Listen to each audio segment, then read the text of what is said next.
Et c'est l'heure de votre rendez-vous derrière l'image qui nous emmène aujourd'hui au Groenland, un territoire danois autonome au cœur des relations entre l'Union européenne et les États-Unis. On reçoit pour en parler Christophe Biss. Bonjour à vous, Bonjour chef Nina. de rubrique économie et entreprise à The Conversation France, qui est un média en ligne d'analyse de l'actualité qui associe recherche et journalisme. Alors, Christophe, quelle photo vous avez choisie aujourd'hui ? Alors bonjour Nina, la photo que nous avons choisie aujourd'hui est une photo qui évoque un peu une carte postale à dessin. C'est un univers très calme, très joli. Il y a des jolies petites maisons, on voit au fond les petites maisons. On voit au premier plan ce que Michel Berger appelait le paradis blanc. Et on trouvait que ça évoquait bien à la fois le côté presque, la sérénité de cet endroit qui d'un seul coup devient un lieu d'opposition, un lieu quasiment géopolitique où que le monde entier regarde. Voilà. Mais alors, oui, effectivement, ça devient un lieu de convoitise pour Donald Trump qui veut acheter ce territoire. Mais est-ce que c'est possible ? On peut acheter un pays, on peut acheter un territoire ? Alors pour nous Européens, c'est un peu étonnant qu'on veuille acheter un territoire, mais il faut voir que dans l'histoire, ça s'est déjà fait. On rappellera juste par exemple qu'en 1803, Napoléon a vendu la Louisiane aux États-Unis. Et à l'époque, la Louisiane, ça va de la Louisiane au Montana actuel, donc c'est toute une bande de terre. Et ça représente aujourd'hui 20% du territoire des États-Unis.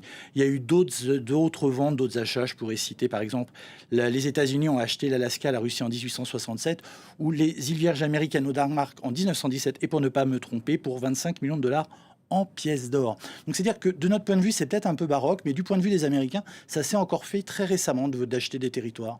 Et je redis, 20% de leur territoire actuel a été acheté à la France. Mais pourquoi cette obsession de Donald Trump ? Pourquoi cette idée d'acheter ce territoire du Groenland ? Alors ça, on ne sait pas trop. Je ne suis pas dans la tête de Donald Trump, même si il y a des moments, je me dis que ça me fait peur. Il y a d'autres moments, je me dis que ça pourrait peut-être être amusant d'y être 10 minutes, mais pas plus. En tout cas, tout ce qu'il faut savoir, c'est que ce n'est pas non plus qu'une idée de Donald Trump. Il y a eu des précédents dans l'histoire. En 1946, c'est le président Truman, le président Truman qui veut déjà acheter le Groenland.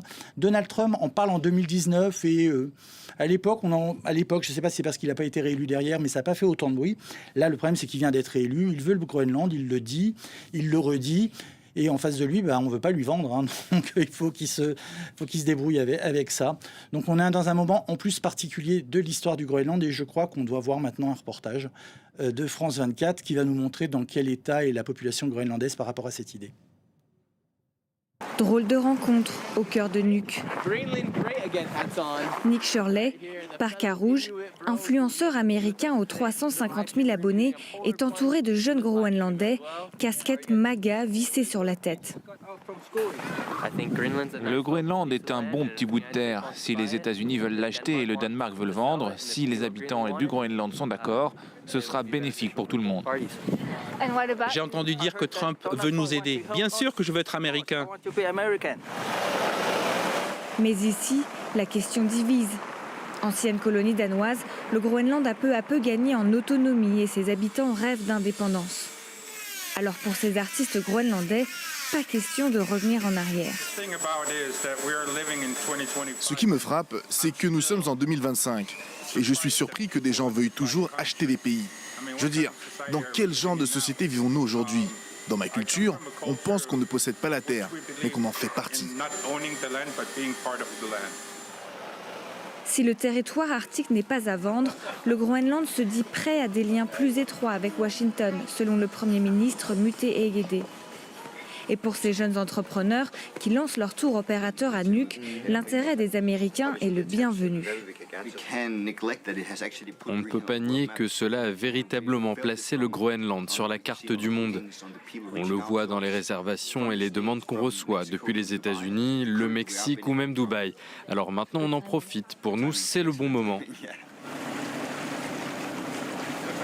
Le duo accueillera ses premiers touristes dans quelques semaines. Au programme, chasse au caribou, pêche à la mouche et tour en bateau sur mesure. Vous pouvez faire de la motoneige, vous pouvez pêcher. Nous voulons simplement montrer et partager tout ce qui est possible de faire ici au Groenland. En juin prochain, une ligne directe reliera pour la première fois New York à Nuuk, avec la promesse de doubler le nombre de touristes vers le Groenland. Oui, alors ce qui est très intéressant dans ce reportage, outre qu'il a été fait par des journalistes de France 24, c'est on voit très bien que le Groenland actuellement est dans un entre-deux. Ça appartient toujours officiellement au Danemark, mais c'est un territoire en voie d'autonomisation et il pourrait y avoir très prochainement un référendum où les Groenlandais se décideraient d'être donc indépendants ou pas. Sauf est-ce qu'ils ont envie de passer de la tutelle du Danemark à celle des États-Unis? C'est toute la question. Mais qu'est-ce qui intéresse Donald Trump dans ce territoire?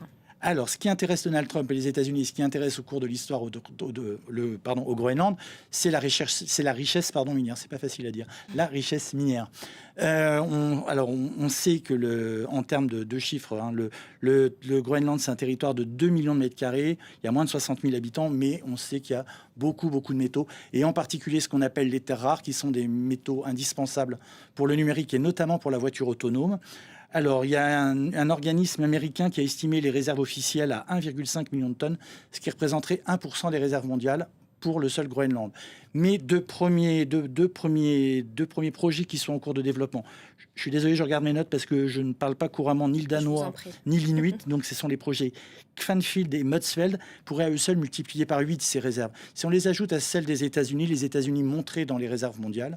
Sauf qu'il y a aussi un problème, et on vient de le voir un petit peu avec le reportage, c'est qu'au Groenland, il y a une population qui est plutôt écolo et qui ne veut plus qu'on force son territoire.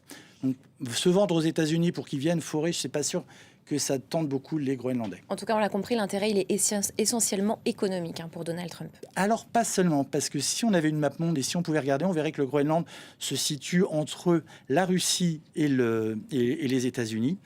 Je ne vais pas dire qu'il est à mi-distance, mais en tout cas, il est entre les deux. Que le Groenland, c'est aussi un endroit où, avec la fonte des glaces, ça devient une route importante pour le commerce et pour le commerce en Atlantique Nord. Et puis, il faut quand même rappeler qu'au Groenland, il y a déjà des bases américaines, des bases militaires, des bases civiles. Et là aussi, où le reportage est intéressant, c'est que pour la première fois, la ville de Nuuk va avoir un aéroport qui est indépendant et pour aller des États-Unis au Groenland, on n'aura plus besoin de passer par le Danemark comme c'était le cas jusqu'à maintenant. Bon, alors Donald Trump le répète, il veut acheter le Groenland. Alors comment on fait pour fixer un prix s'il réussissait? Alors ça, c'est le grand mystère, on ne sait pas.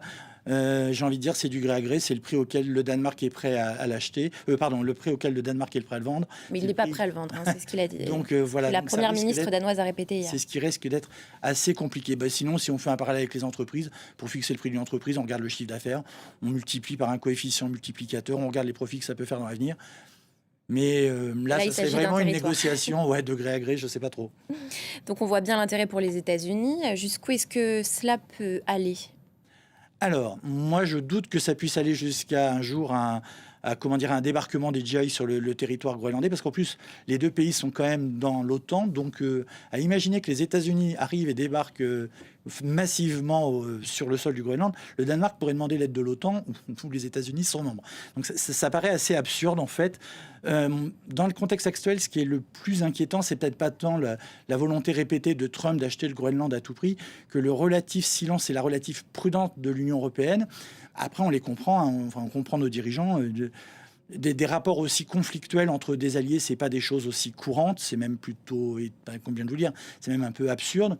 Donc, on sent bien qu'il y a une espèce de flottement, on sait pas très bien comment réagir. Je pense que du côté de l'Union européenne, on n'ose pas trop réagir parce que, comme on dirait sur Internet, c'est mettre de 10 € dans la machine et à partir de là, ça peut y avoir une escalade. Donc c'est très surprenant. La dernière fois qu'on a eu des rapports aussi conflictuels, c'est avec George W. Bush, au moment de la guerre du Golfe, où on avait même été jusqu'à débaptiser les French fries, les frites françaises, en Freedom Fries. Alors comment tout cela pourrait-il se terminer ? Alors moi, je ne suis pas voyant. Moi, j'ai l'impression que dans cette histoire, d'abord, Trump, il joue un rôle très personnel. Il joue quelque chose de montrer qu'il n'est pas un gars comme les autres. Lui, il ose dire, il ose faire des choses que les autres n'osent pas faire. C'est un businessman. Je ne sais pas si vous avez vu et si les gens qui nous regardent ont vu le film The Apprentice, mais on a vraiment l'impression de voir le Trump jeune qui se promène dans New York et qui, devant un immeuble, dit « Je veux acheter cet immeuble-là, je veux cet immeuble-là ». Sauf que là, on est dans un contexte global. Il veut beaucoup de choses, il demande beaucoup de choses aux Européens.